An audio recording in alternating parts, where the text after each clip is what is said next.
Welcome to the Bar Exam Toolbox podcast. Today we are going to do another in our Listen and Learn series.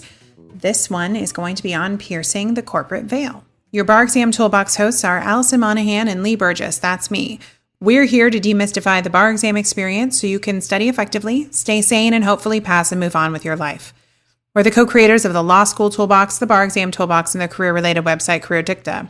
Alison also runs the Girl's Guide to Law School.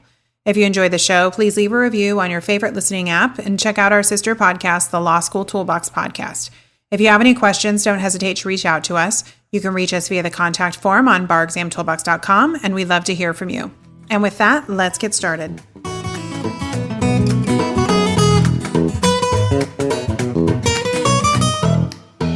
Hello, and welcome back to the Listen and Learn series from the Bar Exam Toolbox podcast. Today, we are going to be talking about piercing the corporate veil, which is a commonly tested issue in corporations and LLC essays. We'll mention the small difference between piercing corporate and LLC veils later on, but today's podcast is going to focus on corporations. So what is a corporate veil anyway? In the eyes of the law, the corporation is an entity separate and apart from its owners. As a result, the owners of a corporation are generally not personally liable for the liabilities and obligations of the corporation. This separation between the corporation and its owners is known as the corporate veil, and its protection from personal liability is one of the main benefits of starting a corporation. To illustrate, let's assume we have an entrepreneur named Mike, the mechanic, who starts a corporation called Auto Repair, Inc. One of Auto Repair's employees negligently damages a customer's fancy car. The angry customer sues Auto Repair and wins, but Auto Repair doesn't have the money to fully cover the damage to the customer's car. If the customer tries to sue Mike personally in order to make up the difference, the customer will not be successful because the law presumes that Mike and Auto Repair are separate entities. But that presumption is not set in stone. Under certain circumstances, a court may disregard Auto Repair's corporate form and hold Mike personally liable, therefore piercing Auto Repair's corporate veil. So what are those circumstances, you ask? Well, let's look at the rule. A court will pierce the corporate veil and hold the shareholders personally liable in the following situations. 1. The corporation is acting as the alter ego of the shareholders. 2. Where the shareholders failed to follow corporate formalities. 3. The corporation was inadequately capitalized at its inception to cover debts and prospective liabilities. Or 4. To prevent fraud. Now there's a lot to unpack here, so let's take these one by one using Mike and Auto Repair to illustrate. First, what does it mean for a corporation to act as its shareholders' alter ego? Well, basically it means that there is little to no separation between the shareholders and the corporation. For example, let's say that Mike pays all of Auto Repair's bills from his personal bank account. Or let's say Mike often takes money from Auto Repair's register to pay for his family's groceries.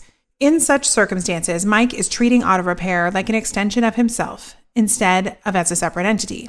In other words, Auto Repair is simply Mike's alter ego. Next, what does it mean for shareholders to fail to follow corporate formalities? Well, corporate formalities are usually defined by state statute, but generally speaking, corporations are required to create bylaws, hold regular shareholder and board of director meetings, maintain accurate records, and maintain separate bank accounts. If Auto Repair fails to meet these requirements, Mike can be held personally liable. Next, what does it mean for a corporation to be inadequately capitalized at its inception? Well, this will always be a fact-specific inquiry and will depend on the nature of the business and its anticipated liabilities. For example, if Mike initially capitalizes Auto Repair with $1,000, while a typical shop of Auto Repair's size requires at least $50,000 to adequately function and pay its debts, a court will likely find that Repair was undercapitalized. But remember that it's the initial capitalization that matters. If Mike initially capitalizes Auto Repair with $50,000, but ultimately does a poor job managing the corporation, leaving it with only $1,000 by the time it's sued, a court would likely not pierce Auto Repair's corporate veil. Finally, when would a court pierce the corporate veil to prevent fraud? Well, this typically comes up when the corporation is nothing more than a sham, created for the sole purpose of defrauding creditors. For example, let's say Mike knows that he cannot meet his obligations under a certain contract. Intending to hide behind the corporate veil, Mike creates auto repair, assigns the contract to the corporation, and then causes the corporation to breach the contract. In such a situation, a court would likely not permit Mike to hide behind auto repair's corporate form. Now that we've gone through the factors, let's take a minute to clarify who they apply to. While our auto repair example involved a corporation owned by an individual, the same factors are applied to hold a parent company liable for the acts of its subsidiary. That's because a parent corporation owns its subsidiary and has the same ability to control it as an individual owner would. In contrast, passive investors who do not participate in the business will not be held liable, even if the court pierces the corporate veil. While passive investors are still owners, they do not exert control over the corporation. We're almost done with our rules. There are just a couple more things to keep in mind. First, a court is more likely to pierce the corporate veil for tort actions rather than contract disputes. That's because the law presumes that contracting parties have a greater opportunity to investigate the corporation's ability to meet its obligations than a tort victim. Second, even if a court does not pierce the veil, a person is always personally liable for their own torts, even when acting as an agent for a corporation or organization. So going back to our earlier example of the angry customer, if Mike had negligently damaged the customer's car instead of one of auto repair's employees, Mike could be held personally liable for his own negligence regardless of whether the court pierced auto repair's corporate veil. Now that we've covered the rules, we're ready to move on to the fun stuff. But before we do, a quick word about this hypo. Whenever possible, we try to adapt the hypo to cover only the narrow issues we're talking about. But sometimes that can be difficult, where the same facts trigger multiple issues. Depending on where you are in your studies, you might notice that the hypo we're going to cover today also triggers issues of breach of fiduciary duty and direct versus derivative suits. That should tell you something, because all three issues can stem from the same improper conduct of a business owner. They are often tested together. So keep that in mind as you practice working through essay questions. Okay, let's get to our hypo. This one was adapted from the February 2017 California Bar Exam. Years ago, Allen incorporated Retail Inc. He paid $100 for its stock and lent it $50,000. He elected himself and two family members to the board of directors, which in turn elected him as president and approved a 10-year lease for a store. He managed the store and was paid 10% of Retail's gross revenues as compensation. Subsequently, Barbara bought 20% of Retail stock from Allen. Retail's board then approved a contract to buy 30% of the inventory of XYZ Co., a company owned by Allen. Subsequently, Allen began taking home some of Retail's inventory without paying for it. Retail had net profits in some years and net losses in others. It paid dividends in some years and not in others. In some years, Retail's board met 3 times a year, in others it never met. Recently, Retail ceased business. Its assets were limited to $5,000 in cash. Among the claims against Retail was one by supplier, who was owed $10,000 for computer equipment. Another claim was Allen's for the $50,000 that he had lent and had just become due. Supplier filed a lawsuit against Retail and Allen.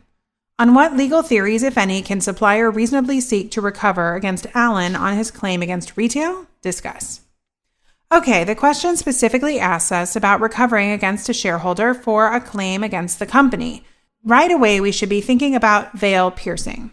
As always, start off with a header, piercing the corporate veil, and state the general rule. Next, when the rule contains a number of factors or elements, you should create subheaders for each one. Doing so helps you stay organized and also helps orient the reader. So let's go through the factors together.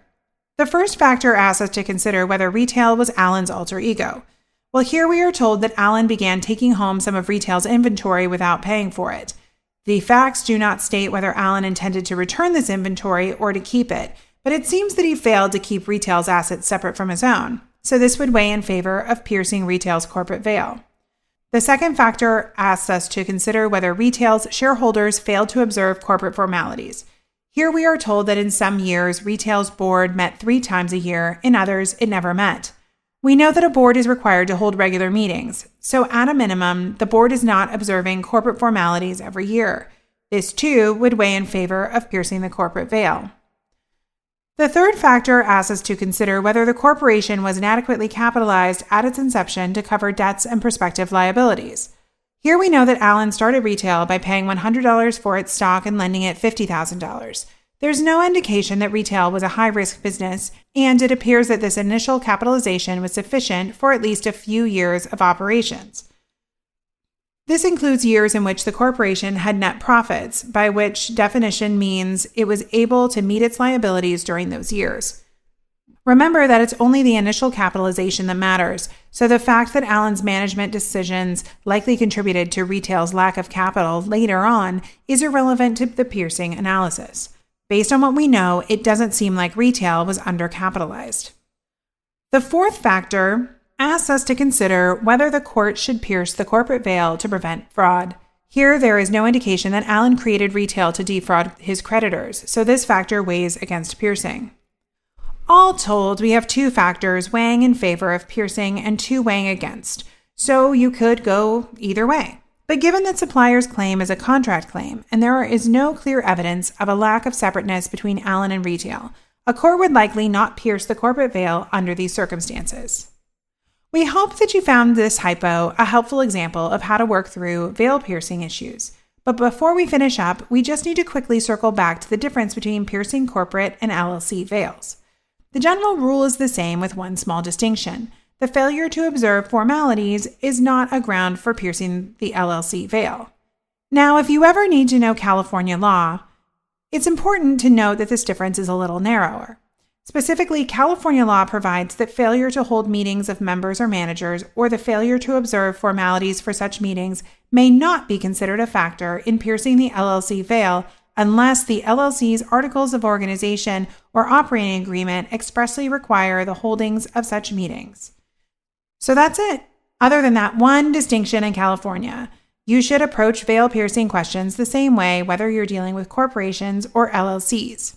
If you are in a different jurisdiction, make sure you check your state-specific rules if necessary. And with that, we are all done for today. If you enjoyed this episode of the Bar Exam Toolbox podcast, please take a second to leave a review and rating on your favorite listening app. We'd really appreciate it, and be sure to subscribe so you don't miss anything. If you have any questions or comments, please don't hesitate to reach out to myself or Alison at lee@barexamtoolbox.com or Alison@barexamtoolbox.com, or you can always contact us via our website contact form at barexamtoolbox.com. Thanks for listening, and we'll talk soon.